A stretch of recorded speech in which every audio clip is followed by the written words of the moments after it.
हमारे जीवन में बहुत दुख आते हैं, इस कारण हम अक्सर दुखी रहते हैं। लेकिन हम लोग चाहते हैं खुश रहना, अच्छा जीवन जीना, इसलिए लोग अक्सर भगवान के पास जाते रहते हैं। लेकिन मैं आपको एक बात बता दूं, जिस प्रकार हमें लगता है कि दुख आने वाला है, तो क्या आपने कभी सोचा है कि यह हमें कैसे पता चलता है? भगवान कहते हैं कि हमें हमारे जीवन में जब भी दुख आता है और जब भी सुख आता है, तो उसके कुछ संकेत हमें पता चल जाते हैं। और यह संकेत हमें बता देते हैं कि दुख आएगा या सुख। उसी प्रकार सुख आने के कुछ संकेत होते हैं। हर व्यक्ति के जीवन में एक बार ऐसा समय आता है जब उसे हर जगह से निराशा ही निराशा मिलती है। लेकिन कहते हैं कि हमेशा समय एक जैसा नहीं होता, और जिनका बुरा समय आता है तो उनका अच्छा समय भी जरूर आता है। आइए जानते हैं कि अच्छा वक्त आने से पहले हमें क्या संकेत मिलते हैं। हर व्यक्ति के जीवन में उतार चढ़ाव आते रहते हैं। यह सब समय चक्र के कारण होता है। समय से बलवान और कुछ भी नहीं होता है। आपने अपने जीवन में व्यक्ति को राजा से रंग और रंग से राजा बनते हुए भी देखा होगा। जब भी आपके जीवन में बड़ा बदलाव होने वाला होता है, तो ऐसे बड़े बदलावों से पहले आपको ईश्वर या सृष्टि के द्वारा कुछ ऐसे संकेत प्राप्त होते हैं जिससे कि आपके आने वाले समय में ईश्वर ने आपके लिए कुछ अच्छा सोचा है, वो पता चलता है। आइए जानते हैं उन खास संकेतों के बारे में जो भगवान अच्छा समय आने से पहले देते हैं। बहुत सारे ऐसे लोग होते हैं जिनकी नियमित रूप से ब्रह्मा मुहूर्त में आँख खुल जाती है। यदि आपकी नींद भी ब्रह्मा मुहूर्त में खुल रही है, यानी सुबह 4 बजे से 6 बजे की बीच खुल रही है, तो आपके जीवन में बहुत ही बड़ा बदलाव आने वाला है। यानी कि आपको जीवन की राह मिलने वाली है। इसलिए आपको पहले ही भाप जाना चाहिए कि आपके जीवन में कुछ अच्छा घटित होने वाला है, क्योंकि यह ब्रह्मा मुहूर्त भगवान के उठने का समय होता है। जब हमारे जीवन में कभी भी यदि ब्रह्मा मुहूर्त में हमारी आंखें खुल जाती है, तो हमें समझ जाना चाहिए कि भगवान उस समय हमारी आंखें खोलकर हमें संकेत देना चाहते हैं कि आपका अच्छा समय निकट है या अच्छा समय आने वाला है। अच्छा समय आने का दूसरा संकेत यह होता है कि अचानक खुश होना। कई बार आपने देखा होगा कि आपका अचानक से खुश होने का मन करने लगता है। इसका मतलब आपको समझ जाना चाहिए कि ईश्वर आपको कुछ अच्छे संकेत दे रहे हैं। जिस प्रकार आपको इस समय खुश होने का मन कर रहा है, उसी प्रकार ईश्वर आपके जीवन में बहुत जल्द खुशी के पल लाने वाले हैं। खुशियों का अनुभव होने वाला है। जितना भी दुख आपने अपने जीवन में देखा है, वह बहुत जल्द खत्म हो जाएगा। ऐसे समय में आपका मन प्रफुल्लित हो उठता है और आपको जानकर हैरानी होगी कि आप उस समय यदि खराब स्थिति में भी होंगे तो भी खुश रहोगे। नकारात्मकता आपके पास होगी तब भी आपको दुख नहीं मिलेगा और आपको खुशी प्रतीत होगी। अच्छा समय आने का तीसरा और महत्वपूर्ण संकेत यह है कि गौ माता का आगमन। अगर आपके घर में प्रतिदिन गौ माता का आगमन हो रहा है या आपके पास भोजन के लिए आती है, तो यह बहुत ही शुभ संकेत है। अगर आपके घर में पशु पक्षी घोंसला बना रहे हैं, तो यह भी बहुत ही शुभ संकेत माना जाता है। इसके अलावा अगर पक्षियों की चहचहाहट आपके घर के आसपास दिन प्रतिदिन बढ़ती ही जा रही है, तो यह संकेत भी जीवन में बहुत ही जल्द सकारात्मक बदलाव लाने वाला है। अक्सर लोग जानवर को महत्व देते ही नहीं हैं। आप लोग नहीं जानते कि यह जानवर हमारे लिए क्या महत्व रखते हैं।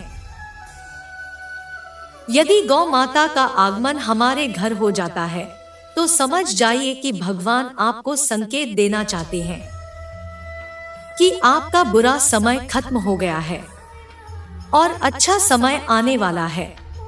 और यह संकेत गौ माता के द्वारा और पक्षियों की चहचहाहट के द्वारा देना चाहते हैं कि उनका भक्त समझ जाए कि समय आ गया है। चौथा संकेत यह है कि घर में शिशु का होना। बताया जाता है कि शिशुओं में ईश्वर का वास होता है।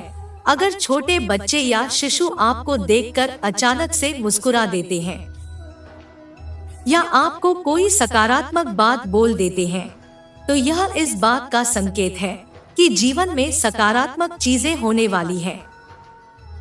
और तो और कभी कभी तो यह शिशु आपको संकेत भी देते हैं, क्योंकि यह शिशु भगवान का ही रूप होते हैं और शिशु कभी भी झूठ नहीं बोलते हैं। अच्छा समय आने का पांचवा संकेत यह होता है कि स्वप्न में मंत्रों का सुनाई देना।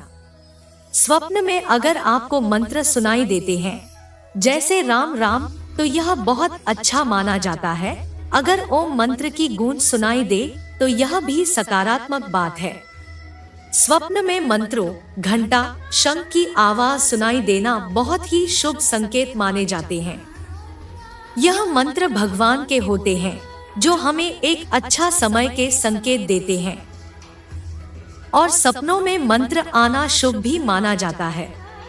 अच्छा समय आने का छठा संकेत यह होता है कि कर्ज से मुक्ति होना। कई बार आपने देखा होगा कि आप कर्जवान हुए हो और अचानक से आपको कर्ज मुक्ति का मार्ग मिल गया हो, तो ये ईश्वर का सकारात्मक संकेत है। या पैसों के लेन देन में आपके पक्ष कोई फैसला आता है, तो इसका मतलब है कि यह भी जीवन के लिए शुभ संकेत ही है। धन के अलग अलग स्रोत बनना भी ईश्वर का ही संकेत है। इससे यह पता चलता है कि जीवन की आर्थिक परेशानियां समाप्त होने वाली है। जीवन में धन का आगमन बहुत ही तेजी से होने वाला है। आपने भी कभी सोचा होगा कि यार इतना सारा कर्ज है, ये कैसे उतरेगा, कौन उतारेगा, और एक दिन एकदम से होता है कि आपका कर्ज माफ हो चुका है, या आप कैसे भी कर्ज मुक्त हो जाते हो, तो यह भी अच्छा समय आने के ही संकेत होते हैं। और आखिरी संकेत तो आप सुनकर हैरान ही हो जाओगे। और सातवां आखिरी संकेत यह है कि शरीर के अंगों का फड़कना। पुरुषों में दायां अंग फड़कना बड़ा ही शुभ माना जाता है, चाहे वह दाई आंख हो या दायां हाथ हो। इससे यह संकेत प्राप्त होता है कि आपके बल में वृद्धि होने वाली है। इसके विपरीत महिलाओं में अगर बायां अंग फड़कता है तो यह अच्छा संकेत है। यानी महिलाओं में बाएं अंग का फड़कना अच्छा संकेत बताया गया है और पुरुषों में दाएं अंग का फड़कना शुभ संकेत माना गया है। यह शरीर के अंगों का फड़कना आपको अच्छा समय का संकेत भी देते हैं। इस प्रकार इन संकेतों के माध्यम से आप महसूस कर सकते हैं आपका अच्छा समय आने वाला है। आज मैं मेरे सब्सक्राइबर्स को जीवन की कुछ और महत्वपूर्ण बातें बताती हूँ, जो कि महादेव के भी उपदेश है। वह सब करो जो तुम्हें करना है, लेकिन लालच से नहीं, अहंकार से नहीं, वासना से नहीं, ईर्ष्या से नहीं, बल्कि प्रेम, करुणा, नम्रता और भक्ति के साथ। महादेव इस अनमोल वचन के माध्यम से कार्य करने की नियत का उल्लेख करते हैं। जब किसी भी कार्य को करने में अगर लालच होगा, बेईमानी होगी, जलन होगी, तो वह काम ना तो सही होगा और ना ही उसके परिणाम फलदायक होंगे। इसके अतिरिक्त जिस कार्य को हम पूरे मन से प्रेम पूर्वक करेंगे, तो वो ना सिर्फ हमारे लिए बल्कि समाज के लिए भी हितप्रद होगा। आप जो चाहते हैं उसके लिए नहीं लड़ते हैं, तो जो खोया उसके लिए मत रोवो भी मत। मनुष्य सब कुछ चाहता है पर सब कुछ उसे नहीं मिल सकता। आपको जो नहीं मिला उसके लिए पश्चाताप मत करो, और जो आपसे खो गया, जो आपसे अलग हो गया, उसके लिए निराश भी मत हो। थोड़े ठंड या गर्मी, सुख या दर्द का अनुभव करें। ये अनुभव क्षण भंगुर है, आते हैं और जाते हैं। उन्हें धैर्य पूर्वक सहन करें। समय एक सा नहीं रहता। आज दुख है तो कल सुख भी आएंगे, और सुख के बाद दुख भी आना स्वाभाविक है। आपको पूरे धैर्य और महादेव पर विश्वास के साथ अपना जीवन निर्वाह करना चाहिए। और सत्य कभी नष्ट नहीं हो सकता। अच्छा करने से नहीं डरना चाहिए। लोग अक्सर सच कहने से बचते हैं या डरते हैं, पर सत्य कभी छुप नहीं सकता और ना ही कभी मिट सकता है। कितना भी छुपा ले, पर सच तो उजागर हो ही जाएगा। इसलिए जो बात सच पर आधारित हो, उसे करने या कहने और मानने से कभी नहीं डरना चाहिए। इस शरीर का मोह मत करो, यह तो माटी है, माटी में मिल जाएगा। अमर तो आत्मा है जो परमात्मा में मिल जाएगी। लोग अपने शरीर को सुंदर बनाने में लगे रहते हैं, पर आत्मा की सुंदरता शरीर की सुंदरता से कहीं ज्यादा महत्वपूर्ण है।